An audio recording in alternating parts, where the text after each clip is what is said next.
1/3 of the quilt top that I'm working on. So when it's completed, it will look like this. So that is not an original pattern. It's a pattern by, it's called Labyrinth Walk.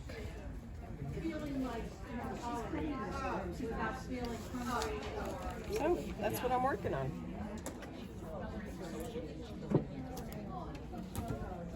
Here, I got a couple more, just so you can get the idea.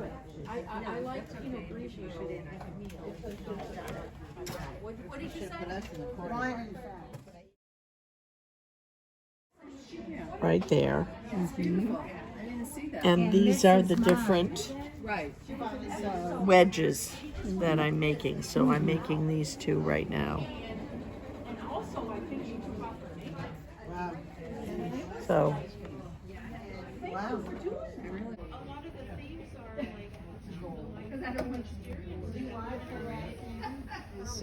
tea party, and I'm doing it by piecing different sections together, and the center is called Fussy cutting, where there's already a picture and you just have to measure it out in order to do it.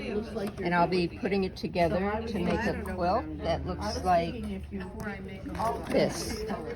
Purple, yellow, green, orange. And there we go. bag of scraps.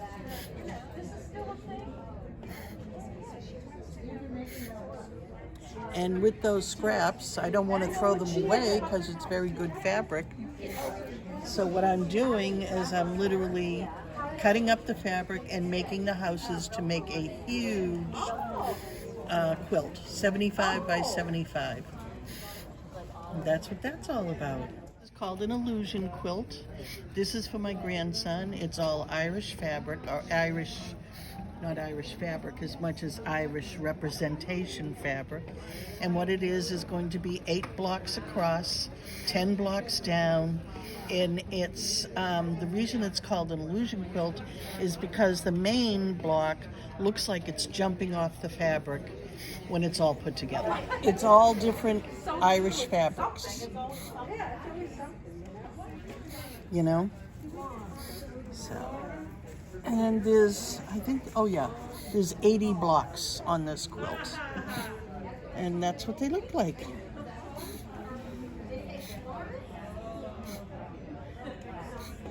But I'm just doing all the piecing now. I'll put it together when I go home. With fiber batting in the middle, and I'm pressing it, and then it's going to make, like, I'll take this one and I'll fold it in half and sew it, and I'll sew here, and then I'll put Velcro here and Velcro here, and then it'll be tied to make a hair, to make, put in her hair to make curls. And it's rollers that we used to have in our hair when we were growing up. Of sailboats.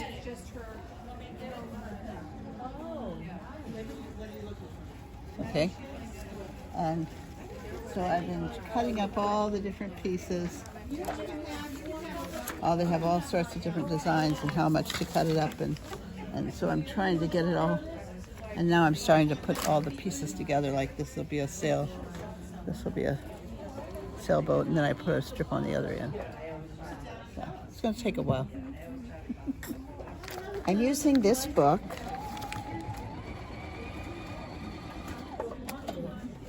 and I am working on this quilt.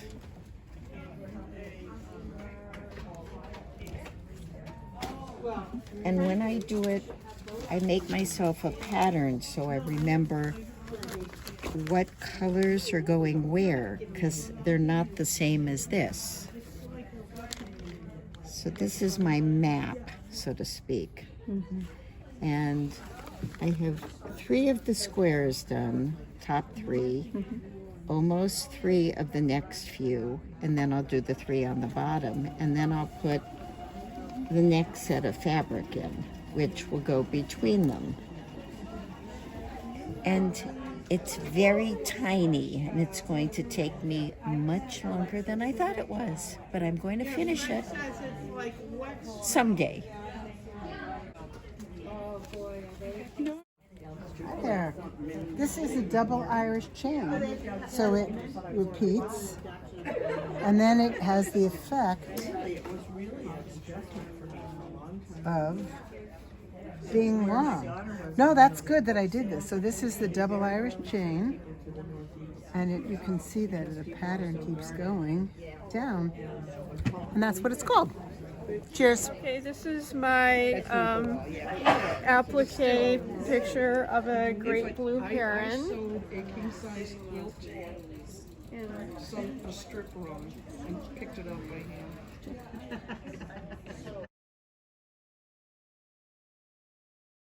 There are over 100 pieces in this quilt, and you have to Someone missed the number.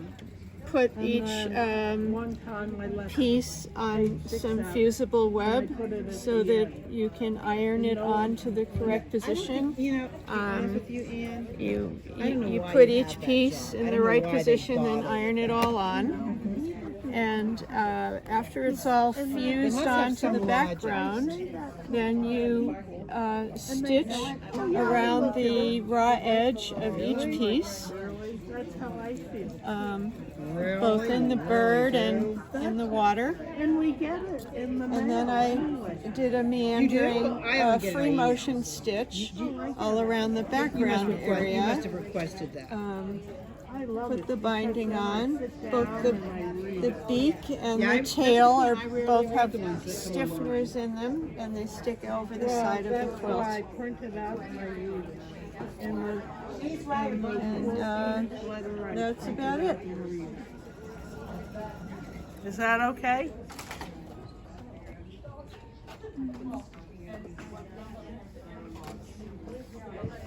Squares put together, and then I had the other fabric and I made it into, I think it's a blanket throw. It's a throw. It's not big enough for quilt.